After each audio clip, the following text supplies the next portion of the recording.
So you're thinking about buying a condo in Panama City Beach in 2023. You're probably well aware of the economic headwinds with mortgage rates increasing over the past year, inflation putting upward pressure on association dues, and there's also some condo regulations that will be changing on how associations operate. Don't get me wrong, some of these are good things, and there's still deals to be had in Panama City Beach.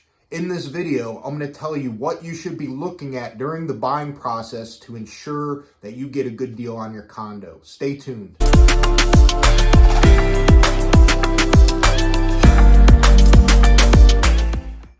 What's up, guys? Eric Leitten. I'm a local real estate agent in Panama City Beach. I serve the coastal market here all the way to Destin, primarily focusing on short-term rental investment, coastal luxury homes, second homes, etc. This is my wife's vacation rental brand. I assist her with that as well. We're very dialed into the local vacation rental market. So today, what we want to talk about is what you should be looking for when buying a condo in Panama City Beach. Well, I think we should start with, it's 2023. Is owning a condo in Panama City Beach still a good idea? Well, it's not all doom and gloom in my opinion. There's definitely still some positives in Panama City Beach and deals to be had. Deals everywhere. So I'm a short-term rental investor myself. In 2021, I ventured outside of the state to Pennsylvania for a more mountain vacation rental.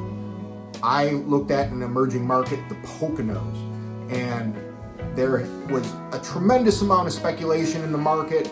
The Poconos and the vacation market has been around there locally for a while, but not necessarily publicized to the same effect as Panama City Beach.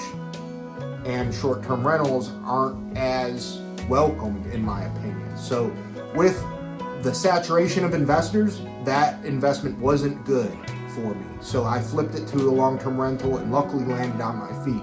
Long story short, Panama City Beach is very acclimated to short-term rentals. In fact, the local governments encourage investors into the community. Bay County, the city of Panama City Beach are very accustomed to receiving the bed tax dollars and then deploying that revenue into the community. And to promote Panama City Beach, which is a primary factor, positive here, is that Panama City Beach has been promoted for decades upon decades as a vacation rental investment area, a place to come and a place to invest. And it's a positive thing because we get 4.5 million visitors a year. Last year in 2022, short-term rental revenue increased 8% from 2021. A lot of other markets, the developing markets that couldn't rely on that COVID travel, went down substantially. PCBs continue to rise and their rental pool only increased 4%. So the inventory didn't rise, but pretty much everybody was getting increased revenue. So with that said, that's definitely a positive. All right, so I did a video last year in 2022 about owning condos in Panama City Beach, and a lot of that was revolving around the fact that there was a shortage there. Now, sales across the United States are down about 20% in this tail end of 2022 because interest rates have gone up so high. A lot of people are staying put and kind of waiting to see what happens. So the good news about that is that inventory has increased across the board. But the scope of this video is about 2023 and what are the things that you should be looking at if you're considering a purchase. Now, the first thing that you really need to know about is condo financing. It's not quite the same as the financing that's done for a primary residence.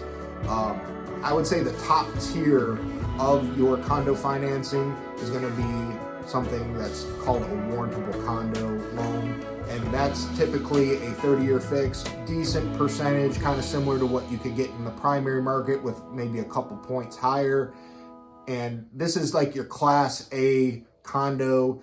It's usually newer. It doesn't have a record of special assessments.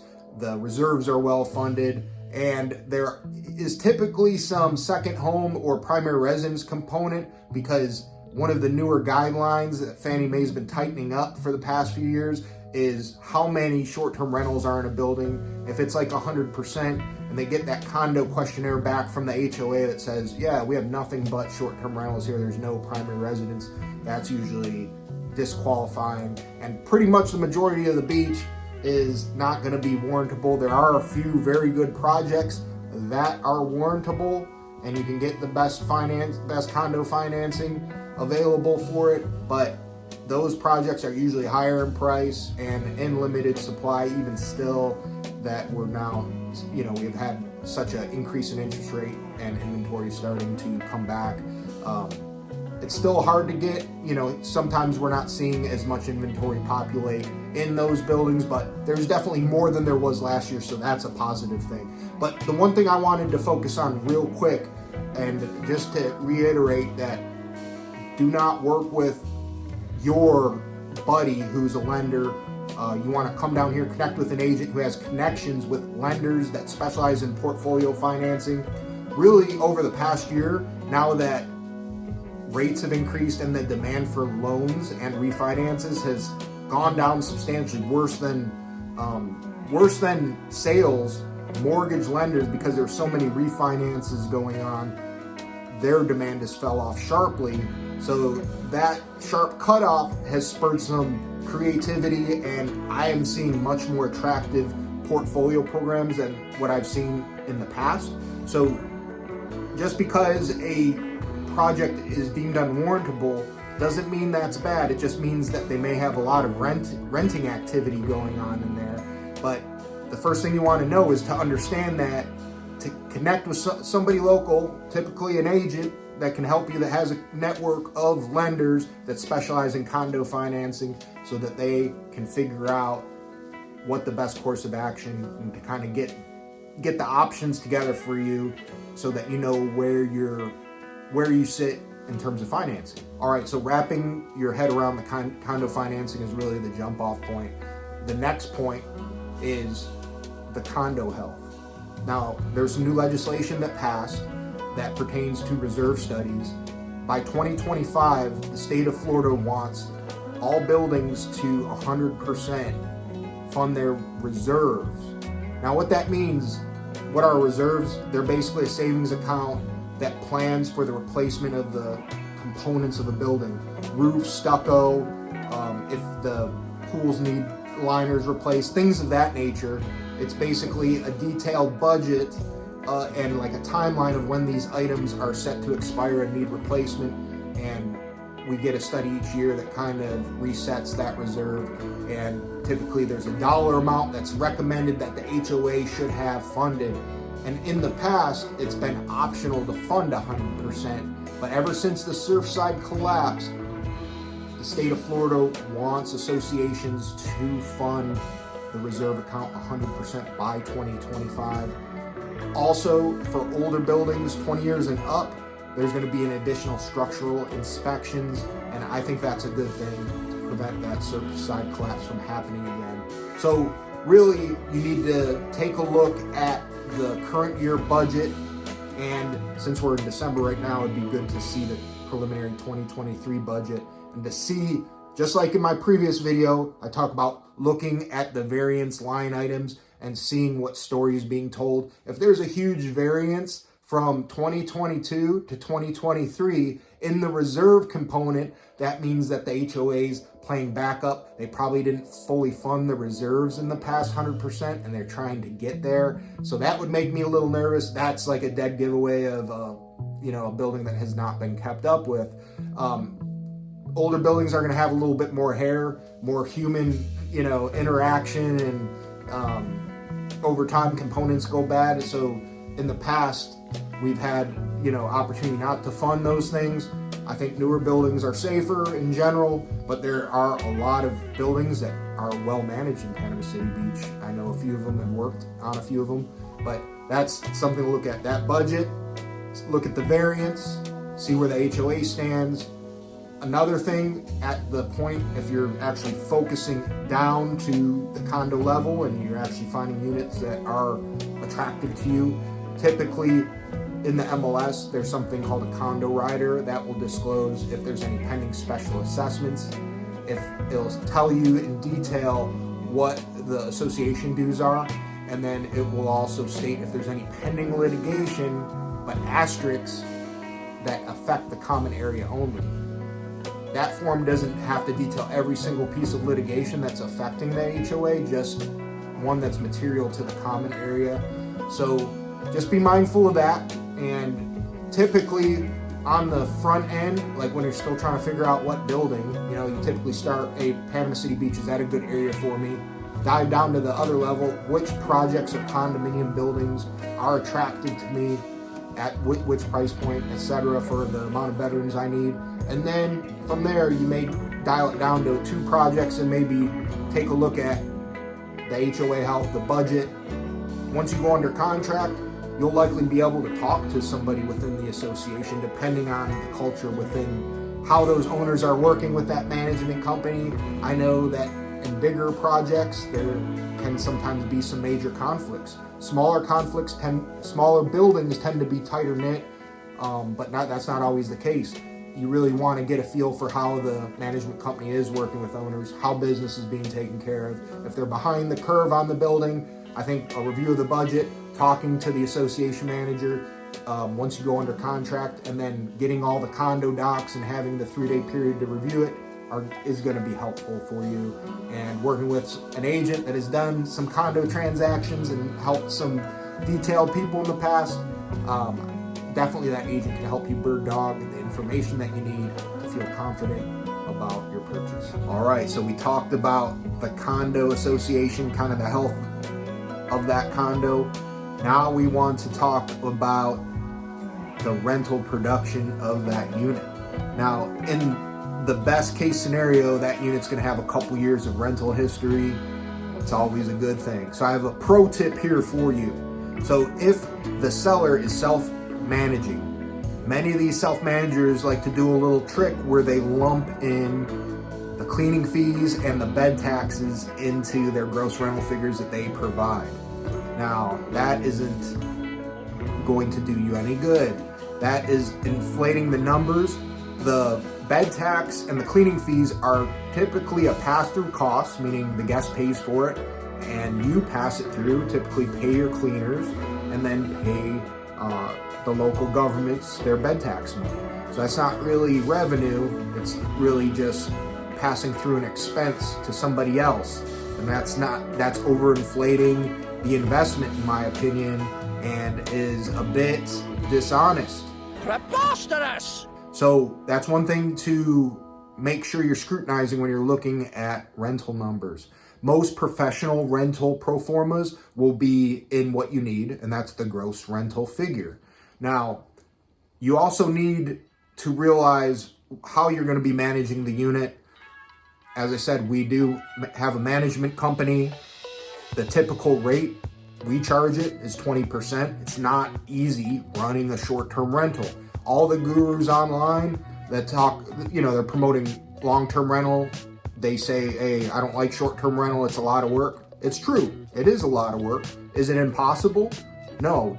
I have clients that self-manage from out of state, and they utilize local workers, cleaners, and kind of quasi-property managers and handyman to look over their property and are super successful and profitable. We self-manage through our own company and we do the same thing, but we're local boots on the ground, so it makes a little more sense for us. For somebody in another state, I definitely understand wanting to utilize a full-up service property manager and pay that 20%.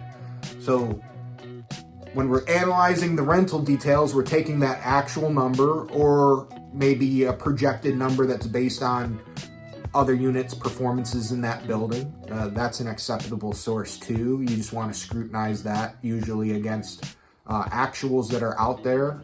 And you want to build out what I like to call, and I didn't make this up, this is just kind of an investment tool for people, and the terminology is a 4-square analysis. So let's pull one up here really quick, and this is one that I just recently did for my condo in Leitten. We purchased it in 2020 when prices were much lower, but I am including up-to-date costs. So the top segment, the first square here, is our cost to ownership. And in here we include things like property taxes, utilities, the internet, the water at Lake Town, our property insurance, things like this, anything that's a variable or fixed cost just associated with ownership. Can't get away from insurance or taxes, those things you legally need to have. So those are embedded in here, and we get an aggregate number of what our cost to own is. The next line item is our management fee and also our rental production, and we're able to take our management fee that we pay ourselves in this case.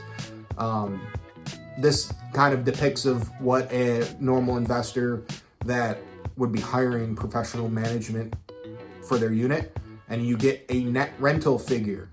That's our second square. Our third square is showing our debt service. It's showing our note and our monthly payment and our annual payment that we owe to the bank. So now we want to figure out our cash flow. We definitely had cash flow this year. We actually used it to change all our flooring to LVP, so it was a positive. We take our total expenses plus our debt service, and then we subtract it from our net rental number to get our cash flow number. So that is going to show us if we're in the green or we're in the red. Obviously, being in the red is not a great place to be, and you may want to figure out how you can make it cash flow to where at least you can have some reserves in the property. Self-management is actually going to have a nice ROI in some cases, depending on where and what you purchase. But obviously, the mortgage note, you're going to be at a little bit of a disadvantage. So doing this analysis is critical. Taking into consideration the HOA dues and the increased mortgage rates, you really want to know if you're going to cash flow.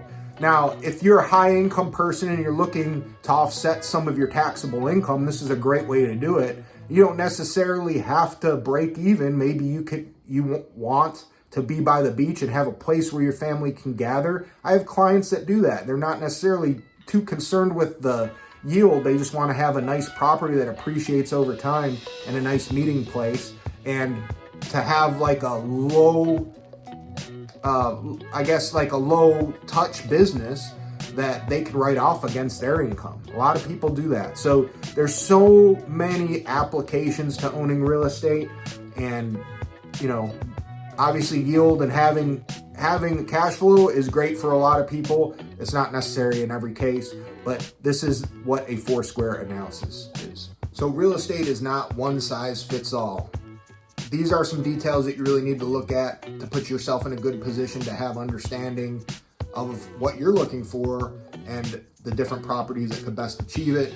This is just the mode of operations to get there, to achieve that understanding. So I hope this was helpful. I've used the same methodology to help dozens of investors on the beach. So if you have any questions, I'm an agent. My phone's always on. All my contact information is in the description. Feel free to reach out. Just shoot me a text. We'll line up a good mutual time to talk, and we'll be happy to personally consult you on how to find your condo at the beach in 2023. Now, as a side note, I wanted to leave a couple tidbits at the end here. So there's a couple of categories. As I said, real estate is not one size fits all. It's actually tailor-made, and I pride myself in being a tailor. So now, there's different flavors and different personas of people that want to invest here. So if you're more in that person that's really looking to maybe shelter some of their income, creating a short-term rental business that provides some write-offs, also you get an appreciating asset, mortgage pay down, a lot of benefits outside of yield. Everybody's always focused on cash flow, but there's a tremendous amount of benefits outside of that that you can still take advantage of, especially if you're paying way too much taxes. I'm not a tax professional, but I do take depreciation personally on my own taxes, and my CPA condones that. Owning real estate as an investment is a positive thing and can assist in decreasing your net exposure to income tax. So for somebody like that, I like those West End warrantable properties. You get a good loan, maybe your yield is not going to be high and your cash flow is not going to be as huge, but you'll typically get a really nice property, low stress. You know, the association's usually in pretty good shape. Typically they're in newer buildings, and they rent well because the amenities are typically newer and well cared for. And if the yield and the cash on cash / the cash flow is not really a huge concern, I'd consider that. West End part of town, there's a lot of newer projects, and there's a fair amount of warrantable projects in that mix that I'd be happy to recommend if you reach out. Now, for the newer, scrappier investors, maybe you're interested in self-management and you're new to this whole short-term rental thing. Maybe you have a few long-term rental investments. I know because I work with you and I have a few that are good clients of mine that are like this, and I enjoy working with you because we're kind of cut from the same cloth. I'm a scrappy self-manager myself. So there's a good toe in the water here. I do like studios. Studios typically yield pretty good for their price point still, even in the current conditions. I know a few places, a few honey holes, if you will, that rent really well for their purchase price, and they're relatively easy to manage because it's just a studio. You don't have as much real estate to care for. Most of these are going to be unwarrantable, mind you. The Fannie Mae doesn't like studios. They typically want one enclosed bedrooms to have that warrantable condo. So just a fun fact there. So as far as now, I want to talk to the max profit person, somebody that may have a little bit of coin saved up and may have some options or be a little bit more of an advanced investor, somebody that maybe flipped a property before. So there are certain areas of the beach that are unincorporated, and a lot of them don't have HOAs, and there's single family residences that you can short-term rent that are in a close distance to the beach. I have a really good investor client that does only this and is very successful. And you basically can rent a single family home in Panama City Beach. Most of the rental pool is condos. There are some homes, but not many. So you're entering the market with a differentiated product. The east end of the beach has a kind of a mixed area that's unincorporated, so that you're not beholden to what Panama City Beach says you can rent. They have pretty strict guidelines within city limits on single family. They typically don't allow it, so you want to be in the unincorporated area.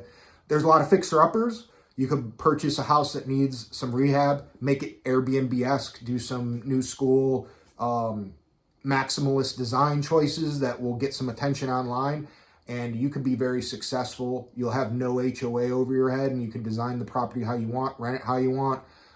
That's where I see the max profit and max cash on cash and appreciation. That's what I'd be looking at if I was just trying to maximize profit in this market. So those are my 3 tips on kind of areas to look at in Panama City Beach for a good deal. And then obviously before that, we talked about the tools to source a good deal, what you need to be looking at to get smart on this market. My name's Eric Leitten. I am going to try my hardest to produce more content, so like and subscribe this channel. Helping people in deals are a priority. Last year I got a few property tours and a video out, but we're looking to do a little more. I'm going to link right here to the video from last year. Watch this if you want to know more about the benefits of owning a condo, about what that looks like. I get in a little more detail in that video, but obviously this video is more current, talking about 2023. All right, again, my information is in the description. If you have any questions, feel free to reach out. Hope you're having an awesome day. Eric with Emerald Coast Abode, out.